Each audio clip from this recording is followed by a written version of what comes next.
এভাবে যদি একবার সরিষার শাক রান্না করেন তাহলে কোনো প্রকার তিতাই লাগবে না। সরিষার শাকটা খেতে খুবই দুর্দান্ত লাগবে। অনেকেই আছে সরিষার শাক খেতে পছন্দ করে, তবে একটু তিতা তিতা লাগে বিধায় খেতে চায় না। তবে এভাবে যদি একবার রান্না করেন খেতে কিন্তু খুবই দুর্দান্ত লাগবে। যাই হোক, চলেন কথা না বাড়িয়ে মূল রেসিপিতে চলে যাই। একদমই কচি দেখে 2 আটি সরিষার শাক নিয়ে নিয়েছি। সরিষার শাকটা এখনও ভালো করে ওঠে নাই, তাই একদমই কচি কচি শাকটা। তো প্রথমে যেটা করেছি, চিংড়ি মাছটা সুন্দর করে কেটে ধুয়ে নিয়েছি। এখন আমি সরিষার শাকটাও একই সঙ্গে সুন্দর করে বেছে নিয়েছি। এখন সরিষার শাকটা সুন্দর করে কেটে নিব। দেখেন বেছে নেওয়ার পরে সরিষার শাকটা একদমই অল্প হয়ে গিয়েছে। আর এই সরিষার শাকটা ভাজি করলে আরও অল্প হয়ে যাবে, তাই এর সঙ্গে অন্য একটি উপকরণ আমি অ্যাড করব। আর যেটার কারণে মানে সরিষার শাকটা তিতাও লাগবে না, খেতে কিন্তু খুবই অসাধারণ লাগবে। তো সরিষার শাকটা এ পর্যায়ে কাটা হয়ে গিয়েছে। এখন আমি অল্প করে একটু সরিষার শাকের সঙ্গে পালং শাক দিয়ে দিব। আর এই পালং শাক দেওয়ার কারণে সরিষার শাকটা খেতে কিন্তু খুবই ভালো লাগে। আপনারা চাইলে যে কোনো শাক এর সঙ্গে অ্যাড করতে পারেন। আর সরিষার শাকের সঙ্গে যদি একটু অন্য শাক দেওয়া হয় তাহলে যেটা হয়, সরিষার শাকের একটা তিতা তিতা ভাব থাকে সেটা চলে যায়, আর পালং শাক দিলে বেশি ভালো হয়। তো এ পর্যায়ে একটা আলু একদম চিকুন চিকুন করে কেটে এভাবে ছোটো ছোটো করে গোল গোল করে কেটে নিচ্ছি, দেখে বুঝতেই পারছেন।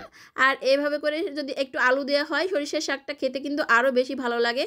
তো আপনারা চাইলে আলুটা অ্যাভয়েড করতে পারেন, তবে আমাদের বাসায় আলু দিয়েই বেশি পছন্দ করে।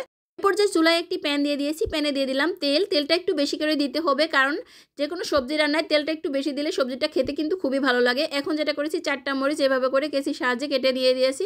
সঙ্গে দিয়ে দিব একটা ছোটো সাইজের রসুন কুচি, দিয়ে দুইটা একটু হালকা একটু ভেজে নিব, একটু বাদামি কালার করে নিব। এই তো ভেজে নিয়েছি। সঙ্গে দিয়ে দিলাম চিংড়ি মাছ। চিংড়ি মাছটা জাস্ট 1 মিনিটের মতো ভেজে নিব, বেশি ভাজবো না, তাহলে চিংড়ি মাছটা শক্ত হয়ে যাবে। এ পর্যায়ে লবণ দিয়ে দিলাম 1 চামচের মতো।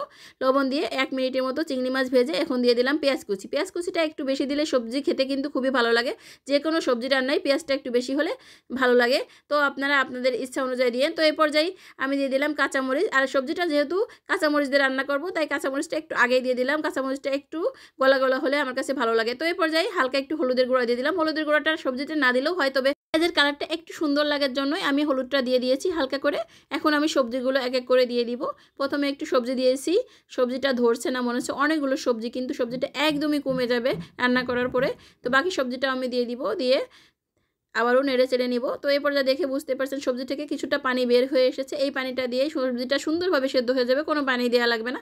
এই তো রান্নাটা একদমই প্রায় শেষের দিকে। আরও কিছুক্ষণ আমি নেড়ে নেব, একটু পানি পানি রয়েছে, একদমই পানি শুকিয়ে নেব। আর একটা কথা আমি সবসময় বলে থাকি, যে কোনো সবজি রান্নার ক্ষেত্রে চুলার আঁচটা যদি একইভাবে রেখে একটু বাড়িয়ে রান্না করা হয় তাহলে সবজির গুণাগুণটাও ভালো থাকে, সবজির কালারটাও ভালো থাকে। তো কথা বলতে বলতে রান্নাটা একদমই শেষের দিকে। যেহেতু এখন সব জায়গায় সরিষার শাক পাওয়া যাচ্ছে, আপনারা একবার হলেও ট্রাই করে দেখতে পারেন, ভালো লাগবে। আর আমার যদি সরিষার শাকটা রান্নাটা ভালো লেগে থাকে প্লিজ একটু লাইক কমেন্টস এবং শেয়ার করে দিয়ে অন্যকে দেখার সুযোগ করে দিবেন। আল্লাহ হাফেজ, সবাইকে অনেক অনেক ধন্যবাদ, ভালো থাকবেন সবাই।